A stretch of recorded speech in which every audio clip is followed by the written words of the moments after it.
1. So this story happened back when I was in 5th grade in 2005. We lived in western Montana. My bedroom was shared with my 2nd grade sister, and we had a king-size bed that we shared.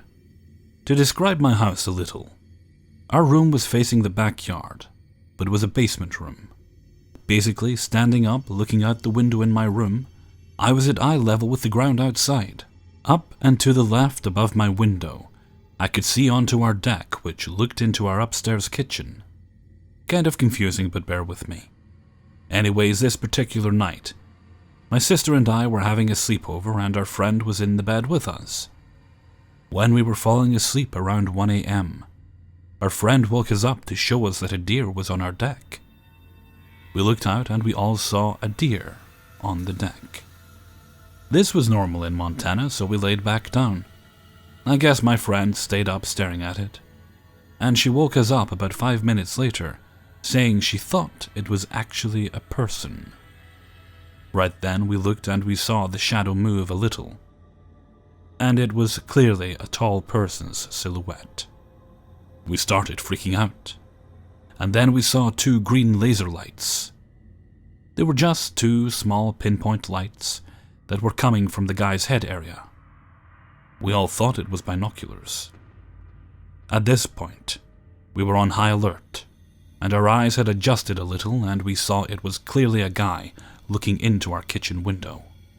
I was too scared to go tell my parents all the way upstairs and past the view of the guy looking in the window. So we used my friend's cell phone and called the home phone. None of us owned cells at the time. It rang loudly, and we watched the guy run full speed off the deck. As soon as he ran away, the 3 of us ran screaming upstairs and told my dad. He called the cops and they searched the streets, but never found the guy. Now here's where things get weird. Just 2 weeks earlier, the town's police station sent around notices in our neighborhood, telling us that a person of interest and dangerous sexual predator who had a warrant for his arrest had been spotted in our area. A tip had said he was staying with a family member 3 streets down from us. I remember this because I remember my mom, who is a bit paranoid, drove us by the address of the house on the notice one time and made us very aware that this was going on and would not let us ride our bikes outside during this time. I remember looking at the house every time we drove by. Turns out, maybe 2 or 3 months later, this same man was apprehended for the kidnappings and abuse and murders of 2 children and killing their family in Coeur d'Alene, Idaho, only 2-ish hours away from my house. In some of his interrogations, he confessed to stalking the kids by watching their homes at night. With what? Night vision goggles. The same green lights we saw that night. I also at one time found some obscure website that had some of his writings where he discussed living in Montana at various times, and discussed that right before killing this family, he was searching for children to kidnap. We were the same ages as the kids he kidnapped. Disclaimer: I have no proof that he was the person looking in our window, but the evidence all adds up for me, down to the timeline and area I lived in at the time. I won't go into the whole detail of his crimes, they are all over the news and you can read all about them. I've researched this guy in depth, and he was a sick motherfucker. He has alleged encrypted diaries of his crimes and filmed the tortures he committed. So I consider myself blessed. Hopefully he stays locked up so I never have to meet him. 2. So I just turned 16 exactly 3 weeks ago. But I have this weird habit of rounding up my age months before my birthday, meaning I've been saying I'm 16 for a few months now. I like to spend a lot of my time at the local library. I'm homeschooled with 3 siblings, so it's pretty much the only chance I have to do my work in a quiet, neat place.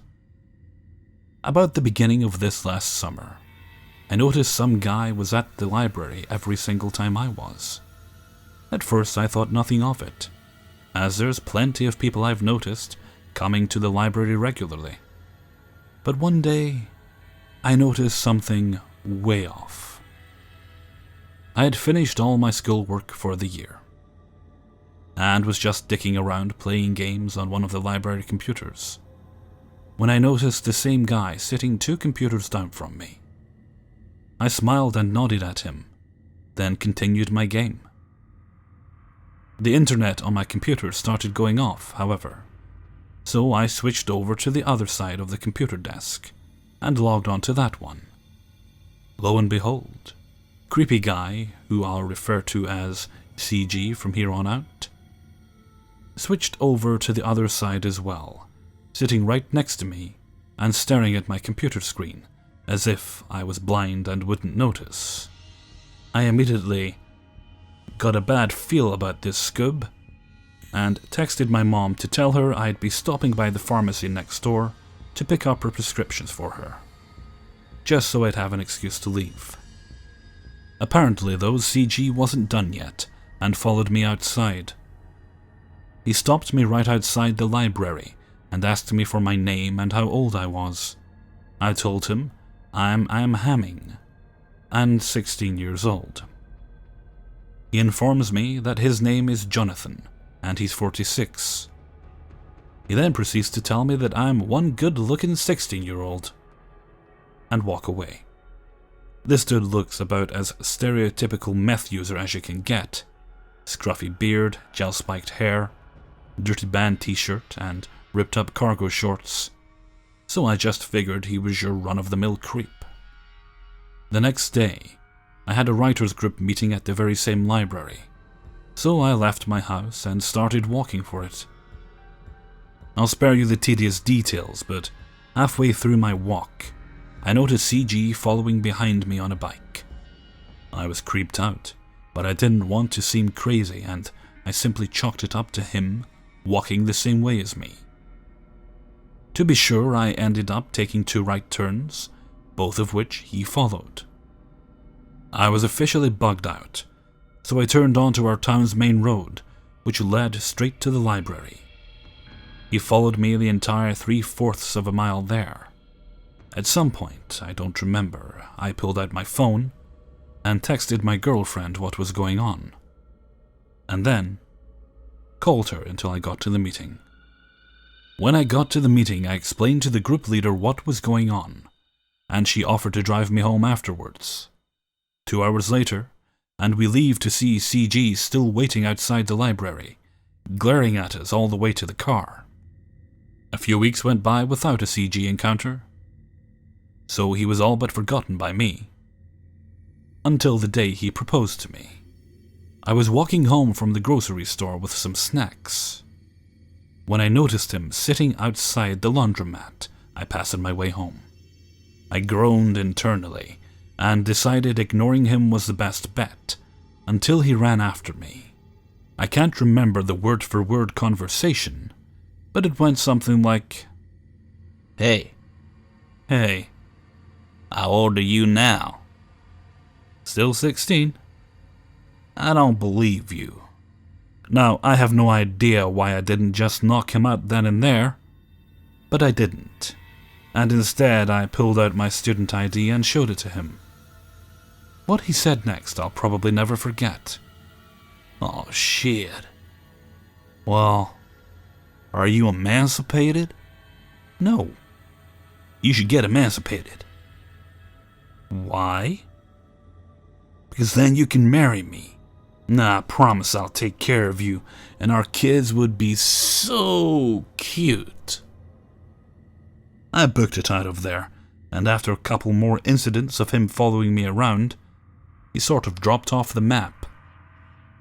Until back in August, he cornered me in a gas station to demand to know why I acted so scared around him and to stop doing that. I haven't heard from or seen him since, but to this day the idea of him freaks me the fuck out.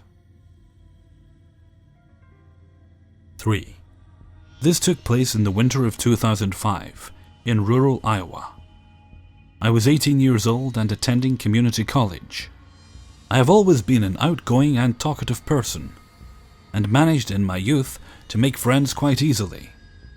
Carrie and I met when we were seated beside each other in math class. We were both enrolled in. We weren't automatically friends, because she was a divorced single mom of 2 small boys, and she was in her late 20s. I was a teenager, just out of high school, still living with my grandparents. We just didn't have a lot in common on the surface, and she was usually quiet and just did her work. One day I had a bad case of the hiccups. I don't know how long I had been hiccuping for, but I distinctly remember grumbling and being pretty pissed off because 1, I fucking hate math, and 2, I fucking hate hiccups. I faintly realized that I was expressing my displeasure with my situation louder than I had thought, when I felt Carrie's eyes on me. I looked up from my desk and said, what? She smiled and started asking me all kinds of questions about my hiccups. Did they hurt? Was it a sharp pain or dull? Was it pissing me off? What did it sound like? This whole time I'm answering her questions, thinking that she's fucking nuts. When her final question is posed, she says, "Can you hiccup one more time so I can hear it?" I tried, but my hiccups were gone. She was a damn genius. I started hanging out with Carrie more and more at school, and then we started going to her house to smoke bowls and cigarettes, until I finally get tired of her screaming kids or tired of watching her surf through her matches on dating sites all over the web. That was the thing about Carrie that I fucking hated. She was a member of almost every dating site available, as long as they were free, and she was constantly updating and changing these profiles. Her entire days were consumed with checking out matches or chatting with men on Yahoo Messenger. All of this seems innocent enough, but it didn't end with the internet. It started there. She would decide to meet these men sometimes, having them over to her place or going to their homes. She always slept with these creeps too, and while she occasionally dated the same guy twice or maybe 3 times, she was very clearly not seeking an actual relationship. While I was worried about Carrie's overly sexual behavior and ho-hum attitude, I didn't feel like it was my place to say anything to her. She seemed to understand that what she was doing was indeed risky, because one time she asked me to come over to her house because a guy was coming to pick her up, and she wasn't sure if he was who he said he was or not. I told her that I didn't know what the fuck I could do to help. I'm 5'0" and 125 pounds. But I went ahead and went over to her house to await the arrival of her newest love interest. Right on time, Mr. Internet shows up, and my friend leaves. Fast forward a couple of months, and Carrie found a new guy in a new town. I call him Louisiana in my head, because he claimed to be from the swamps somewhere outside New Orleans. Louisiana didn't have a vehicle, therefore was unable to visit. I guess the fact that she couldn't go out with him and fuck him made this man so much more appealing than the rest. She would literally not shut the fuck up about wanting to meet Louisiana. Apparently, he had told her that he lived in the biggest house in this small town about 2 hours, one way, from the town where we lived in. He supposedly had a large amount of money in stocks and bonds somewhere in New Orleans in a safety deposit box. He described his home as being a beautiful 3-story old Victorian, with 5+ bedrooms and 3 bathrooms. He also spoke in a cute Cajun accent. Louisiana is all she would talk about, and she was driving me fucking crazy. One day Carrie is all excited because Louisiana has finally saved up enough money to send her for gas. So she's planning a visit. I don't know why, but I didn't really feel right about her trip, and was very suspicious of this guy. I told Carrie about how I felt, but because I had no actual evidence of his creepiness, it was nothing more than a gut feeling. My gut was not getting in the way of her weekend with Louisiana. Apparently I was not the only one who felt that this guy may be a creeper, and Carrie's Aunt Becky decided that she would be going with her niece to meet this too-good-to-be-true guy. I should mention that this savior aunt was only really 3 years older than Carrie, so while she was older than both of us, she was only 29 or 30 really, and a very heavy drinker. I look back and have absolutely no idea what the fuck possessed me to go with them to meet this man. Did I have a wish to end up dead in a ditch before my 19th birthday? I really don't know. But for some reason I decided to tag along with Carrie and Aunt Becky to meet a man that I was almost positive was a fucking creeper. I, of course, lied to my nanny and grandpa, telling them that I was staying the weekend just across town at Carrie's house. As I am typing this out, my face is flushed, my hands are shaking, and my heart is beating so hard, fast, that I feel like I may pass out. The events of this particular evening are fuzzy and broken. I have never said a word of this to anyone ever. Carrie, Becky, and I never spoke of it, and I moved to Texas just weeks after this happened. I have kept my mouth shut about this entire thing because I know that I was fucking stupid to go with them. The 2-hour drive seemed to go by in absolutely no time at all, and I was very obviously anxious about meeting this guy. Carrie and Becky both seemed unconcerned and passed around a joint and a bottle of some alcohol. I hit the joint, hoping to calm down a little before getting to Louisiana's Victorian mansion. I was immediately alarmed upon arriving at the mansion in question. Dilapidated old house was a more accurate description. The house had been painted white recently, and was 3 stories, so I decided not to judge the house by its street view. Louisiana had promised it was not a problem that Becky and I both decided to tag along, and had invited a friend of his own to stop by for a little while later that evening. He had told Carrie earlier that day that since he slept upstairs in the bedroom, we ladies would have the whole 2nd story to ourselves. When I saw the outside condition of the house, I felt another gut-wrenching feeling that something just wasn't right. I told my friends that I was too lazy to carry my own overnight bag inside, and that I would get it later. They shrugged it off as nothing, and Becky and I exchanged a quick, nervous glance before following a very excited Carrie. The front door was opened before we even reached the porch, and out stepped a short, doughy white guy with thinning hair. "Howdy there, y'all little ladies. Must be my ladies' friends." I almost laughed out loud at this man's quite obviously fake Cajun accent, as Carrie had called it. I was born and raised most of my life in Texas, so I know a southern accent when I hear one, and this was a really bad one. More alarm bells in the pit of my stomach, as I get a good look at Carrie seeing her lover boy for the first time. He was obviously aware of her staring, and why, because he immediately began apologizing for the older pictures he'd had to send her. He claimed that the pictures she was receiving from him were of him just from a few years ago. He waved us all inside, and even though he had lied about his mansion and his appearance, for some damned reason we all followed. So, there we were inside a strange house with a strange man, and I was positive that we were in trouble. I wasn't sure what the threat was yet, but I felt it, like acid eating away at my insides. Louisiana ushered us into the living room area and offered us a drink. He was very insistent that we have something, anything to drink. We all declined, but decided instead to smoke a bowl and let Carrie and Louisiana talk a little. I was listening to every single thing he said and kept looking at him, even though I never contributed to the conversation between him and my friend.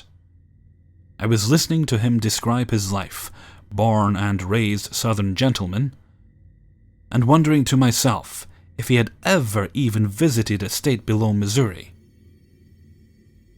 He seemed to spew bullshit, but my friend was oblivious to the lies, over everything as simple as the weather in the southern states to the pronunciation of a typical southern word. I decided to ask for a tour of the house, and he seemed to be irritated with me for asking, but when Carrie insisted, he reluctantly decided to give us a very quick tour. We saw the living room, kitchen, and one bathroom on the main floor, but all the other doors were locked. He led us up a short, narrow flight of stairs and showed us a quick peek through a doorway to what was supposed to be his room. I immediately felt like he was lying because there was dust over everything, but brushed it off as nothing. Maybe he hadn't slept in his bed for a while. Every single doorway minus one bathroom was nailed or painted shut. The tour was making me feel even more sick to my stomach, and I really started wanting to leave, but I didn't know how to tell Carrie and Becky without him hearing. He led us back downstairs and into the kitchen, where he had a big pot of beans on to boil. He ran to the stove and started ranting and raving about his nan's gumbo recipe and demanded that we try it. I walked over to the pot and told him that it looked like beans to me because gumbo should have some sausage or something like that. At this point, Louisiana decides he doesn't like me very much, so he just started ignoring me. About an hour goes by and his friend shows up, looking all sorts of creepy. He doesn't introduce himself, or even make eye contact with any of us. He just walked in, sat down, and sparked up a joint. I was okay with that because boy was my anxiety through the roof. I could tell that Louisiana, Carrie, and Becky were all getting tired of my excessive questions. Sometime during that joint, Louisiana left the room to get us all some freshly squeezed lemonade. I remember him warning us that it could be bitter because he used real lemons and didn't like a lot of sugar. Halfway through my drink, I noticed the way he wasn't really engaging in conversation with us ladies anymore. He was watching us. No, watching me, like he was waiting for something. I felt like he was waiting for me to say or do something. He went from completely ignoring me to watching my every movement. I became extremely nervous with his gaze, so intense on the side of my face that I kicked Becky's foot and motioned towards him with a "The fuck is up with this guy" look. She saw exactly what I was talking about after a few more minutes of him just staring at me, as Carrie rambled on about something.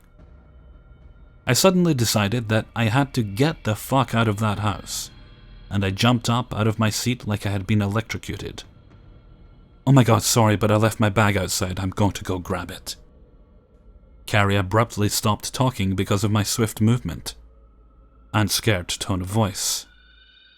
She looked up at Louisiana, seeing his intense glaring in my direction, and as if truly seeing danger for the first time, she stood up and followed me towards the door. I quickly and quietly whispered to her that I had to leave. I told her that I wasn't feeling well and wanted to go home. I started out the door with Becky and Carrie following close behind. I will never forget walking away from that house and that man. I was terrified he was going to follow us. He was asking where we were going, and Becky threw him some lame answer about going to the convenience store and that we would be right back. I'm honestly not sure what it was that made both Carrie and Becky blindly follow me out of that house. Like I said before, he hadn't left us alone together, so I couldn't express my fears to them verbally. They had both seemed irritated with my excessively questioning him. I don't ever remember asking them why they believed me when I said I had to go. Maybe they both felt it too, his sinister stare as if trying to incinerate me with his eyes. We were almost 20 minutes away when whatever he had been waiting on took effect. I started hallucinating and felt oddly sedated, not connected to my body. My speech became slurred, and I drifted in and out of consciousness for the rest of the way home.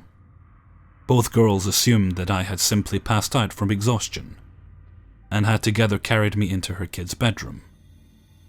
I woke often throughout the night, all in different stages of panic, but I couldn't manage to stay awake longer than a few minutes at a time. The next day I had a horrible headache, and my whole body felt like I had run a marathon. I woke up, wrote Carrie a goodbye note, got in my car and went home.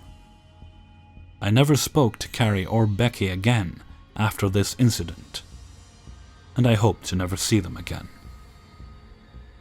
I think of how much worse it could have been, and thank my lucky stars I'm not dead. So creepy online dude, let's not meet.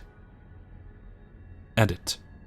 After numerous inquiries about Carrie and her well-being, I decided once again to search for her. It's been approximately 5 years since I attempted to look her up, and I couldn't find a single reference for her. She has apparently divorced and gone back to her maiden name, so I was able to find her now that I'm searching for the correct person. She looks fine, just like her old Carrie self. Apparently she learned her lesson. Hey everyone, Hellfreezer here, and thank you very much for listening to 3 True Scary Stories episode 133. Well, I'm certain I'm not alone in being curious as to what the hell was behind all those locked doors in that house. For all we know, it was, Mr. Louisiana's ex-girlfriends. Maybe he got a collection or something. And I certainly would not want his lemonade recipe. Although I do use a lot of lemons as it happens. I've kind of taken to making lemon water recently. You just kind of squeeze the juice out and dilute it a bit. Allegedly, it's good for people who have psoriasis. That's like a really bad skin condition where you get like kind of painful, very nasty patches of skin on you. And sadly, I've had that for many years. But it's actually getting better. I'm treating it's getting better here and there. Hopefully it clears up fully, as much as it can. So I started drinking that because allegedly it helps, but even if it doesn't, I actually kind of like the taste of raw lemons anyway. So, and it's good, it's extra vitamins in you. Well, in me. I don't know what anyone else is putting in themselves, but there's extra vitamins for me. Now, before I go, I would like to say thank you very much to the people who allowed me to use their stories. I'd also like to say thank you very much to all my new subscribers, and to all my existing subscribers. Don't think I forgot about you guys just because I've got some new ones. I care about you all. And because, you have afforded me a great deal of peace at a time in my life when I needed a great deal of peace and a great deal of kindness when I really needed it too. And with that, I'm going to head off for now. So, until next time, thank you very much for listening, and take very good care of yourselves.